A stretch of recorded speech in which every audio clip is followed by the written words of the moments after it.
Good day. This is Being the Business, and I am your man, Jamie Thurston Wyngaard. This is the show about entrepreneurship, and I'm sure you either have a business idea, know someone that has a business idea, or running a business right now. This show is for you. Gosh, there's so much interesting things around entrepreneurship, but the big thing is around how we've been making it seem like it's so easy. And the truth is, entrepreneurship and business is not easy, and that's what we have. And a fantastic, interesting guest today. This is Sameerah. Hello, welcome to the show. And she's going to share with us her story around her business. And the interesting thing about her is that she's studied as a scientist, she's working as a scientist, but at the same time running another business she loves, which is baking cakes. Yes, girl. So tell me about who is Sameerah. I'm a very nervous person. I also don't take things lightly as well. So I'm very pedantic as well. But I'm also a scientist. I studied medical bioscience. I'm working as a forensic analyst as well, and also doing baking as a side hustle, which includes styling, photography. It's just basically what I do. So what I believe you studied at UWC. This is about 10 years ago. And that was a degree in medical bioscience. Yeah. And then from there, you went on to work. I don't know your entire. Come share unpack your story with us. So I graduated in 2012, and I was like looking for a job. I wanted any job because I did take out a student loan, Mm-hmm. and I wanted to pay that. So I went to Ackermans and like just gave my CV to other people that knew someone that worked in the lab, and just basically distributed my CV. And then so Ackermans followed me to say that I was coming for the interview, and at the same time this place called Bars Pharmaceuticals. They Okay.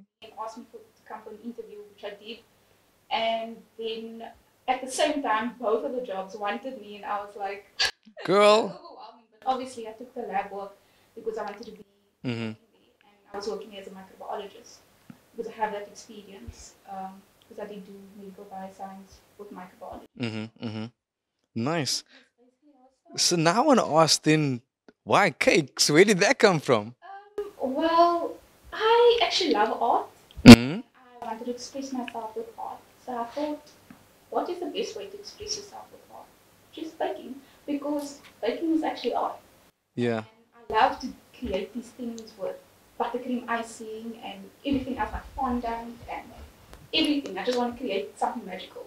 That sounds so good. You're making my mouth water already. Because I'm sure people didn't want your cakes is gonna look amazing. I think you looked at the aesthetic first. A big thing people say about food is you eat with your eyes first. Yes. But now the difference in your baking is it's not just your general baking. You also then started doing vegan foods. Yes. And where did that come from? Why vegan? Are you a vegan yourself? No, I'm not vegan. So my brother and sister-in-law are vegans, and then because there was no vegan cake, I also looked for vegan cakes, Mm-hmm. and at that time I couldn't find anything. So I thought, why not look on the internet and find a recipe, which I found, and it was a total flop. But my brother-in-law and sister-in-law were amazing. But then I started like continuing with researching and experimenting, and eventually I found the recipe, and Mm. that's how I like how you keep saying experiment, and I think it also ties back into your science background.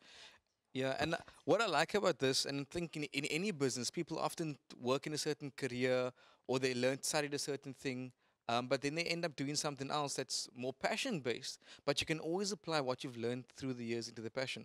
And there's something that's as fundamental that I say about this to people when I give advice. And people, what must I study, or where must I go, what kind of job must I do? And it's about university and about choosing your subject and choosing your career path. In your case, you studied science. But you don't always study when you studied MBS, medical bioscience. You don't always study medical bioscience to become a medical bioscientist. You don't always study law to become a lawyer. You don't always study accounting to become an accountant. But the thing is, you study accounting to think like an accountant. You study law to think like a lawyer. You study science to think like a scientist. And you're applying that same thinking and principles into your business in baking and art and experimenting with vegan recipes. And I think that's going to definitely set you apart as opposed to other bakers because you're not afraid to try. And that is such a big trait in entrepreneurship, is putting your foot out there, getting ready, getting okay to do something new and trying. And you, with all your experiments, you're keen to do this, and I think you're flourishing now. Yeah. Yes. So how long has the business been running? Well, this year will be the second year. Wow. It's not really there yet. I still have a long way to I go. think actually. every entrepreneur is going to say their business isn't there yet. They have a long way to go. But one big thing in your case is that you've been noticed by McCain, and now you're doing recipes for McCain. How did that happen? Last year, it actually happened last year, where when we went into total lockdown, like the bakers weren't allowed to bake at all. And I thought, okay, to keep my account active, why not just post recipes, any recipes that I can make up. And then Smart move. You got the brain cells there. Yes. Yeah. So I made up recipes and tagged various companies, and then McCain saw, and they loved the way I did the photography and the recipes and the style. So you also had to do your own photography with this. I did So it you're a myself. scientist, you're a baker, and now you're a photographer as well. Sounds almost like that scientist, a baker, candlestick maker. You sound like you're doing all of it. And how did you learn about getting these skills to do the photography side of it? It's basically research as well. So you don't have a photography business, but you No. just had to learn the photography skills in order to do your baking business.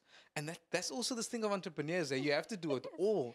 You And people have don't also often realize that you come to do a business, but there's so many elements around this. Because one big thing we even missing here is who's doing your accounting books, who's doing your legal work in case people get sick of your cakes. Hopefully not. But there's so many other elements involved in running a business. And I think the thing that sets people apart is, are you willing to do all of these things? Because if running a business was easy, everyone would have a Yeah. business now. Yeah. I definitely want to commend you on that. So you've been taking your own pictures of your creations and your cakes. You posted this online, people are noticing. But how did that process go? Like, did you, no, because you're not a photographer, but now what? I like photography. I always wanted to actually go into photography, but I never had the chance because I was always Okay. busy. So this was a way that I could do photography as well. So I just research, and I love food photography because it looks so good, and because I love it so much, I had to do these researches to find Yeah. out like what is the best angle and what are the best things that you need to do food photography, and that's how I came about it. Nice. No, that's quite cool. I think there's an entire discussion here around your careers and working together. I'm sure there's other people out there that also have stories to tell. So definitely join us on social media. If you want to get hold of her fantastic looking cakes, if all these famous people wanted, then girl, I'm sure the guests, our viewers also need to get some of the cakes in their mouth. So jump on social, order some cakes, and after this break, we're going to talk about the issues that Sameerah's been having in her business.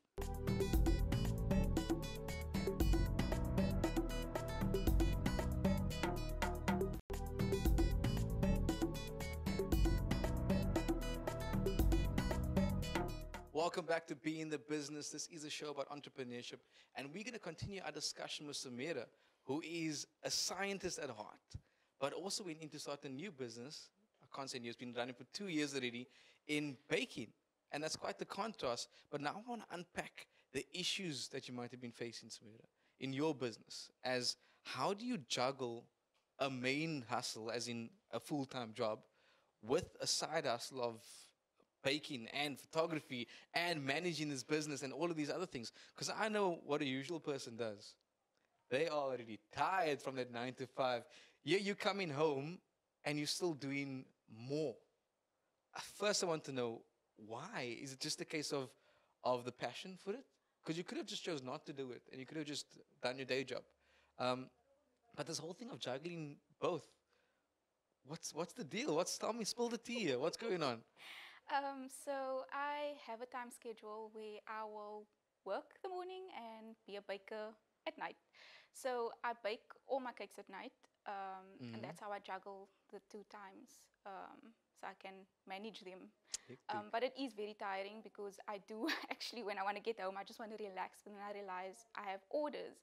So I have a time schedule, and I have like a calendar with everyone's details of what I need to make for like those days. Was and this definitely- something that you started off doing? Did you start off with this calendar, or was it something that you went into because it sounds like your plan is either extremely immaculate that you knew, or did you actually have any issues before this around managing your time?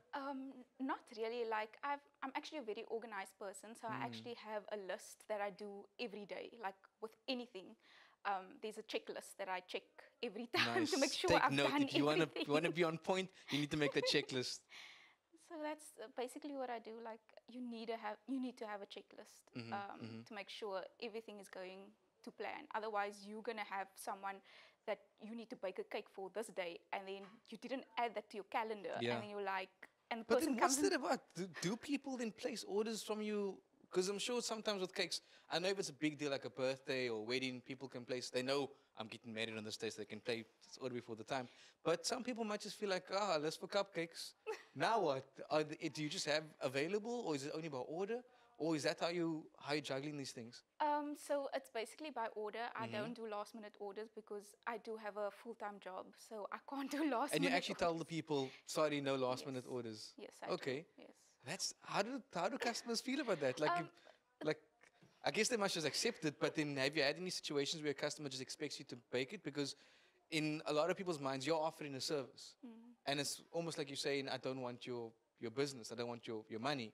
And there's people out there that would love to have this business, this money. And I get that. I guess you get the security of having a full-time job. That's why you're in a position to be able to say no to people. But how do your customers take that? And like, how do you say, sorry, ma'am or sir, or whatever you identify as, I'm not able to do your baking today? It's very hard to say no and turn down customers because I really want to do that cake for you.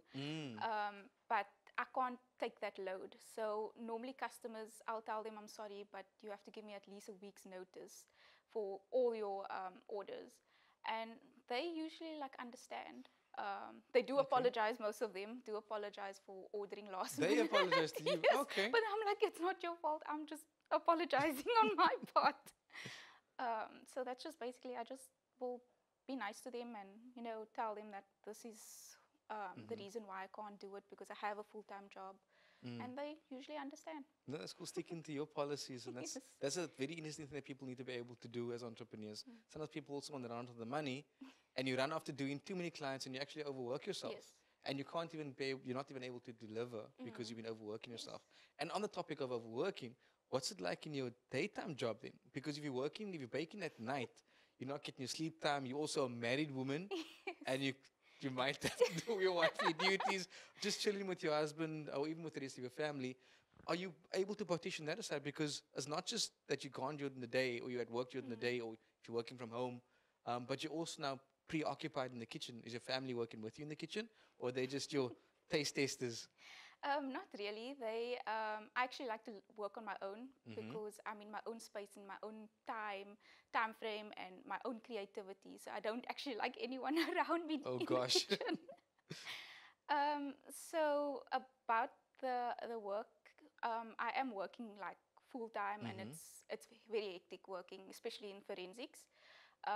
So it does get tiring when I get home, Yeah. and then I have to still do. No complications with your main job though. Do they know that you have the cake business? Yes, they do. We Okay. have to specify that we do have a job of our own, and we have to give them details of everything. So they do Okay. know, as long as it doesn't clash with their time.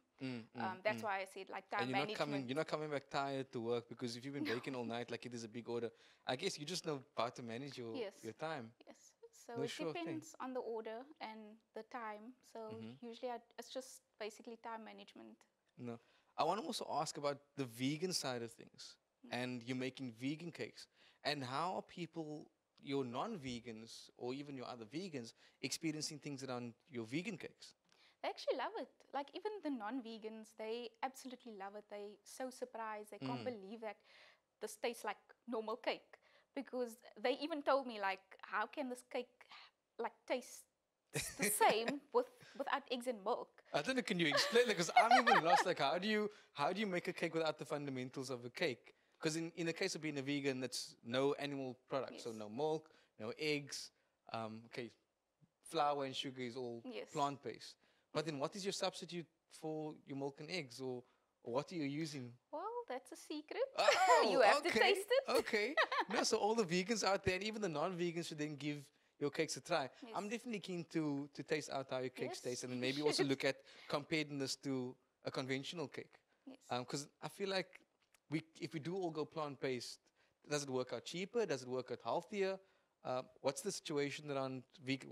Did you just go into the veganism production because you saw the gap in the market for this, that there wasn't a lot of vegan cakes available, and so you want the ones that you've tasted, want that good? Yes. So I did did some research where I couldn't find cakes, and that's why I started baking vegan.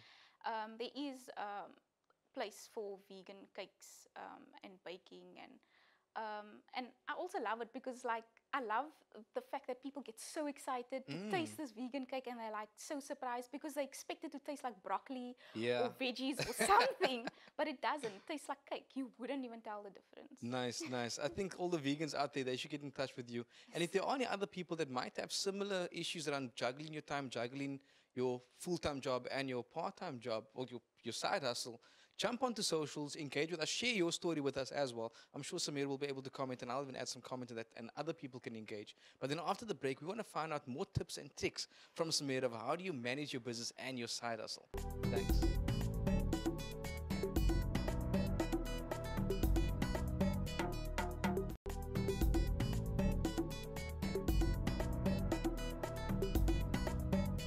And welcome back to Be in the Business with Jamie Thurston Wyngaard. That's me. And now, very super cool guest. That's a scientist and a baker and a photographer. And this is Sameerah, and she's been sharing her story with us around the issues she's faced around managing a main business and also managing a side business. So right now, I want to go into the resolve. So how do you fix these issues? I know you mentioned the big thing about your time management. So I want to touch on those tips and tricks because I'm sure there's people out there that time management is important whether you're running a business or not. And it's more important for entrepreneurs. But in your case, what tools are you using, or are you doing it on a notepad, or what works for you? Because then I can see how we can relate this with other people that might need these time management tools. So I actually use my phone and I put everything on the calendar. Okay, your actual phone's yes, calendar. My phone, so yes. you have no excuse, people watching. Everyone has a phone. You because can use it does give me the reminder as well, and also I put in the time of when I must start the baking. So it's just basically using my own. That's hectic. So you literally go into the when the order is due, but Yes. even to the point of when you need to start baking. Yes. That's really cool. You really are to the point with that Yes. thing. Yeah. So yes, I actually want to do that because it helps me. I don't forget because I know I will forget. So the calendar will help me to remember. So I also get the notification to say you need to start the cake now. Oh, hectic. That's really cool that you're actually just using your genetic Yes. calendar. I know there's a lot of tools out there. There's the notepads, there's tools like Airtable, Monday, and this is tools that a lot of big corporates use. I think maybe in your space, you're the only one doing this, Yes. so you're working alone. There's a lot of tools that happen where you can work with teams, and you can keep track of what your teams are doing. I think maybe for the sake of entrepreneurs that I'll even post a little list of all the little cool task list tools that you can use. In your case, you're seeing like one person is doing all of these things. Any other tips and tricks you can talk about? I think the big thing is the customer service, because it seems like your customers aren't unhappy with the way you're treating them. You're delivering when you can deliver. You're not like when you can't. Yes. You say this because a big thing is, I think maybe it's just my case of how pedantic I am. But if your customer service isn't on point, then I'm not going to support your business. And people often forget about this. If you're not treating your customers well, that's their money that you're wanting them, expecting them to give to you for your service. And if your service, along with the way you treat them, the way you speak to them, the way you communicate with them, needs to be part of that. So how is your communication channel when it comes to your customers? We know that when you can, you say, and when you can't, you can't.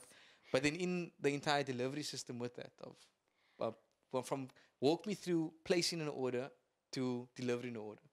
So when a customer approaches me, they send me a message to ask the type of cake they want, and then I will ask them like how they're doing, and just be nice. Okay, so you actually do care about. Yes. And is that just for show that you ask how you're doing, or do you actually really care? No, I actually do care, because you never know, someone might not be doing great, and just a simple saying how are you doing might just brighten up their day. You never know. So I always say that, and then we get down to the point of what they need, and I always help and guide them with the questions. So I've never received anyone that was very hostile. I want to say that process is so simple. Yes. In your case, it's baking of, okay, what do you need? How are you doing?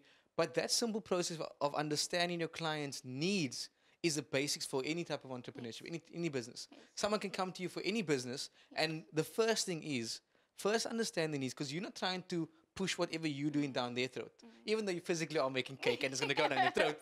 But the main thing I'm trying to get at here is you're not pushing, they've come to you, you're not trying to oversell. And that's a lot of things that I've noticed that it's even off-putting for me when I come to someone for a service and they're trying to sell me all these extra things. You know, you go to a mechanic and they say, oh, your wheels must change, your battery must change. And it's like, what? I didn't come here for all of this. So the basic principle of understanding your customer's needs, we do the same thing in design thinking. In design thinking, it's more about being customer-centric and understanding what your customer wants to do. So you following these techniques, and that's going to definitely put you at a step up around other entrepreneurs, because people often forget that it's not about them.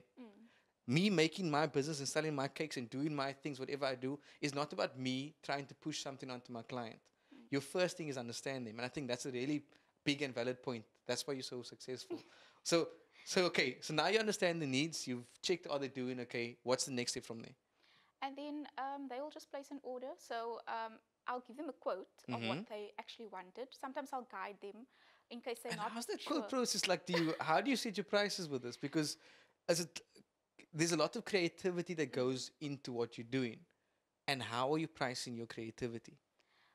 It's just basically how long I take on making that cake. Like it will be depending on how much I charge for an hour of labor. Nice. Yes, and also you have to include the costing of the ingredients that you need. Also packaging. There's so many things like the electricity, petrol, everything, internet as well. So because I mean, you do research, so you need to take that into consideration. It's a lot. It's a lot of things. It's not just a business thing like, okay, I'm going to open up a business. There's a lot of factors that are involved in opening up a business. No, I think that's cool. So you also got your list of all these, because there's a lot of line items that's easily forgotten. Yes. Where you can just think, okay, internet is internet, but you actually, if you're using it for your business, you need to factor that cost into your business. Even the time you take, because you're saying you look at your hours, even you communicating to a customer, because I'm sure some customers can be quite demanding and message you back. That's time it takes into engaging. What I want to ask, Sameerah, before we end the show, there's so much valuable information here. I want to find out from you, if you could go back in time, or if you could speak to your younger self, what piece of advice from the business side would you give to young Sameerah? So that piece of advice that I would give my younger self is, go for it. Don't give up. And work hard, and don't give up on your passion either. Always just keep your head up high. Nice. Those are very inspiring words. I think that's going to be good for any entrepreneur to also hear, and I think for any younger self. Often when we're young, we don't realize our full potential. Yes. And I even think for you're just touching your potential, and I think you know this because you can see where you want your business to be. So as long as we keep our minds open to where we want to go, where we set our goals, and where we push things forward, that I think is the main goal here.